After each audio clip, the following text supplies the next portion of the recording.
Hey, it's Biddy Penny. Welcome back to my channel. It is week 16 of the Margaret Miller Collage Weekly Prompts, and you can tell here this is another week where I had already sketched out my ideas. I sketched out ideas for like 4 weeks, and I think that was the last one, so I got to get my thinking cap on again. So here are my supplies. I'm using this book cover stamp set from Tim Holtz, Stampers Anonymous. I have some dried flowers. And I'm just kind of sizing things up here. And sure enough, that cover is going to be perfect for the printable that I chose. Here are the flowers. My flowers came with my wax seal kit, and they're extremely fragile, so I need to use them in a very specific way. So I printed this printable out, and I also grabbed my sticker book because I thought that these two stickers looked like great book plates. That one with the ladies and then the two up at the top. All right, so I'm going to get started, and I sped this up so we wouldn't be here all day, but this collage is actually very involved, which is fun because I'll have a lot of tips or, things that I can share with you. So initially I wanted to see if I could just bend those pages over to make a double page, a front and back, and it just didn't really work. So I'm going to go ahead and use my ruler and tear off all of the white edges. And this is from Charm Studio. I had issues with this printable and a few of others. Like I went to print them and they were super tiny and I had to blow them up a lot. I don't know why. It was really odd, but I too just love this printable, and I couldn't really use it for a junk journal, but I could use it for cards and, like this project. Okay, so I am just kind of got this pale pink paper, and I'm just kind of eyeballing how big I want my cover to be, and I'm giving it a 1/2-inch spine. Speaking of spine, that was the first prompt for this week, was something with a spine, and I chose a book. The other prompts were made from wood or wood grain, and so here I'm just going to make my faux wood grain. I just draw squiggly lines and then use distress ink to distress it out. That is my wood grain. It's super easy. Works for me. The other prompts were an illustration, which was that book page, that faux book page that I was showing you. A bit of purple. That page had a bit of purple on it, and then I'll have bits of purple in other places. There was also a business card, and the bonus was a portion of a food or drink label. That's two things I left out of this collage. I didn't do the bonus this week. All right, so now I have my cover assembled, and I wish I would have taped this down better. I just get better results when I'm doing like multiple impressions of stamping like this if I tape my object down really well and then it doesn't move or shift. And unfortunately, I think on the very last pass by of impressing the stamp on the paper, it shifted on me. Well, it lifted there, and then it wasn't great, and that's okay. It doesn't need to be perfect. This printable had some natural, like, distressing lines, and so I went in and cut those out, and I really loved it. So I decided to distress it even more. I cut these slits around the sides and folded the tabs back. So when you guys see this video, it's going to be on my daughter's 10th birthday. We're so excited here. The party went on Sunday, and we had so much fun. But then now more people are sick in the house. So it's been a bit of a roller coaster. Oh my goodness. And yesterday was tax day. We did our taxes and that was terrible. So, yeah, it's been a roller coaster, but today is Sparkle Heart's birthday, and for that I am so grateful. I feel like the luckiest girl in the world, to have my hubby, the love of my life, and my children. They're both, I'm just blessed to be their mom. I just am. So I always get excited for their birthdays and celebrating them. I'd gotten some glue, so I'm using this adhesive eraser to erase all of that glue. And then I really wanted to distress the rest of this pink. It was a subtle pink, but it was still kind of too fresh and too new. Also, because this front cover was looking that way, I really wanted to distress the edges of it. And I'm not going to worry that I didn't get a perfect impression. I was thinking about putting some flowers over the front cover where it shows the most, but I just left it. I mean, I want it to look old and grungy. So, you know, old things don't have perfect impressions. Old currency, old printings, and stuff like that, they just weren't perfect, and that was okay. Quality control was a lot looser back then. I'm bringing in this business card from my friend Gloria Wolf. She made my pokey tool and my glue topper, and I keep her business card over to the side, so that I can share it with y'all. And so I'm just using hers as a way to get the right size of a business card, and for me that works. And here is one of the stickers that I thought would make a beautiful book plate. So what I'm creating right now is a faux garden journal to go on this spread. So like I said, this collage is pretty involved. The first thing, I dove into was creating this garden journal that I wanted, and then I'll show you my tabletop and how everything came together. So I really love dried flowers, but they are too fragile for cards. They really are. And I just don't, they'll get torn up, and I don't really have any other application to apply them unless I put them in like specimen cards or something. So what I thought I'd do is protect the dried flowers with a little bit of acetate. I didn't worry about the acetate being as big as the page or anything like that. So the first thing I'm going to do is, well, first I distressed the page. I knocked back some of that pink. Then I'm going to glue down my dried flower arrangement. And then I'm going to lay my acetate over the top of it and preserve them from getting damaged. This should actually keep them quite well. But before doing that, I want to make some faux vintage tape. I know I've shown this on my channel a couple of times before, but I have new people here, and welcome new people. So I have this silicone baking mat, and I'm just putting Scotch tape down and then alcohol ink in a brown color. The brown color doesn't matter. The darker the color, obviously the darker the tape, because the tape is transparent.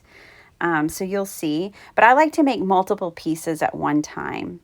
And I'm just using the alcohol ink felt sponge for this.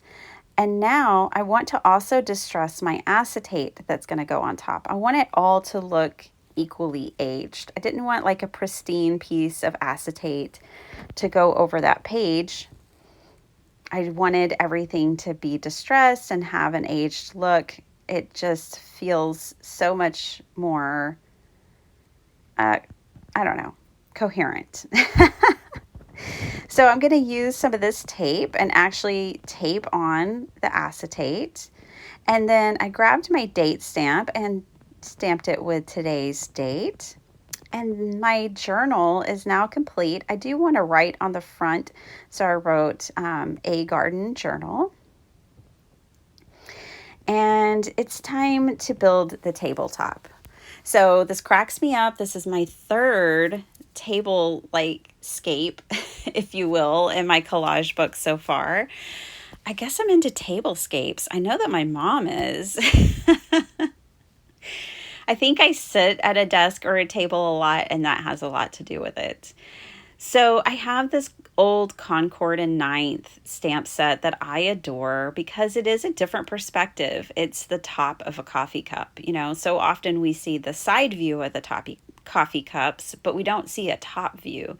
And I thought that was really unique, which is why I picked it up. It also has some great sayings and everything. So I'm stamping my coffee mug out in Distress Oxide. That's worn lipstick. And then I'm going in with ground espresso. Seems appropriate to stamp in my espresso, if you will.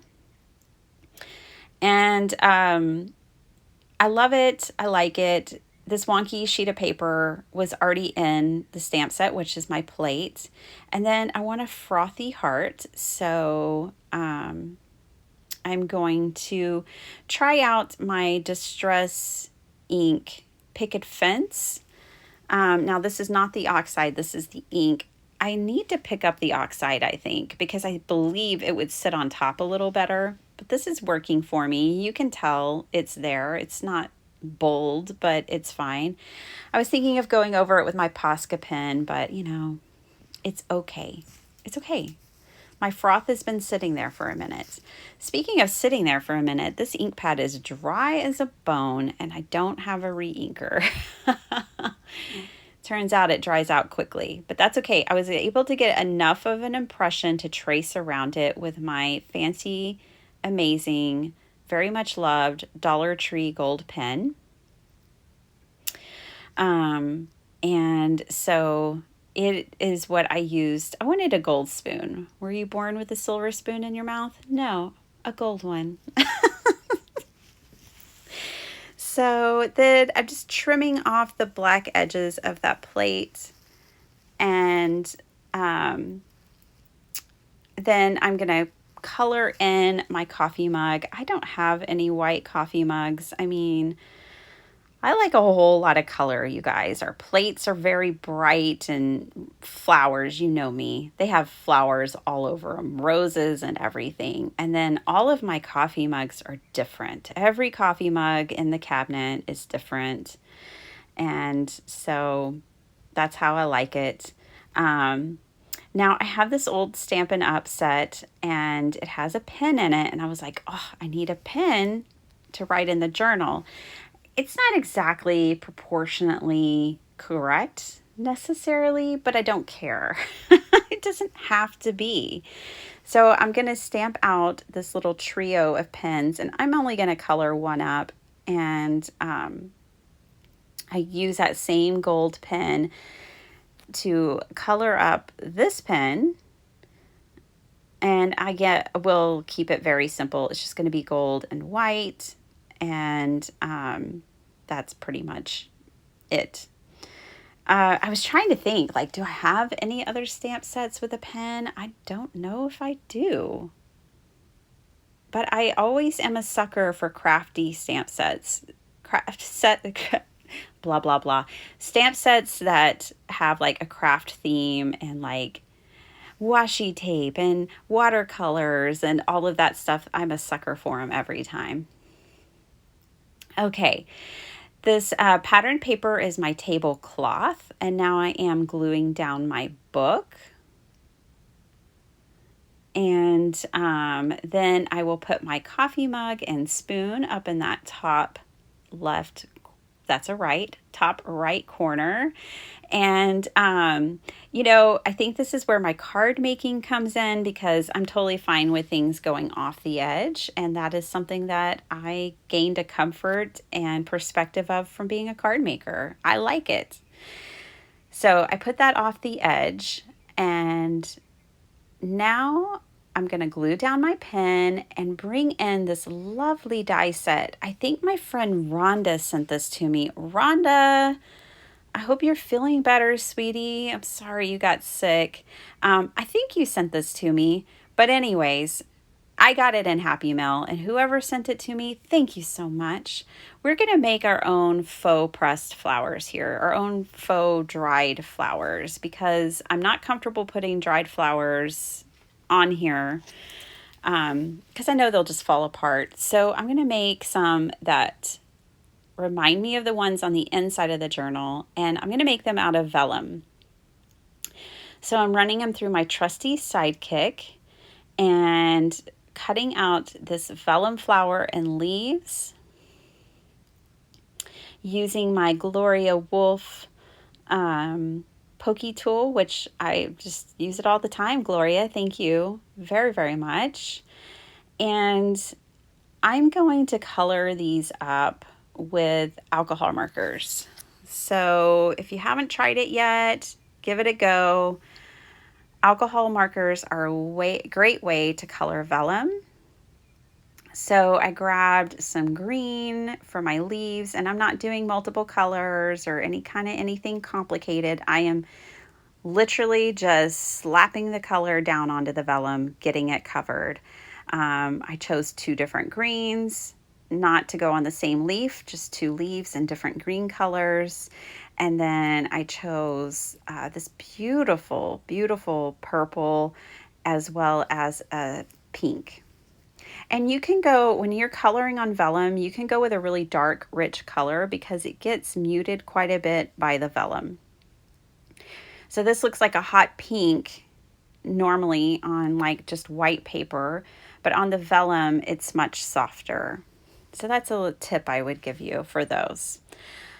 All right, so yes, on my tablescape, I wanted it to look like I had been in the garden collecting things, admiring my plants like I do all the time. And I'd come in and fixed myself a warm cup of espresso. I grabbed my journal and I am documenting. So that is the idea behind this spread. And I love it so much. This might be one of my favorites that I've made so far. I think it's super cool. I was showing Dr. Shrub this collage and this spread, and he was like, man, that is going to be one cool book when you're done with it. He's like, it's going to be fun to look through all of those and revisit that collage book. And I was like, oh, he gets me.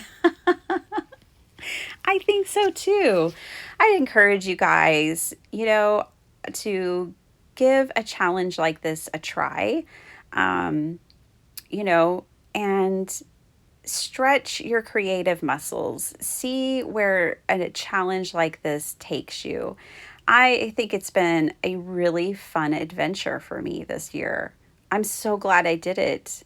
I am so, so glad that I committed, that y'all are my accountability partners, that every Wednesday I have a new collage on my channel following Margaret Miller's prompts. I always leave her channel and her information down below if you wanted to pick up and go for it. It's all linked down below for you. I went in and added some shading to give that plate dimension and make everything look more, dimensional, not so flat. So I'm just using some really light gray markers to add that dimension. I think that really helped it pop.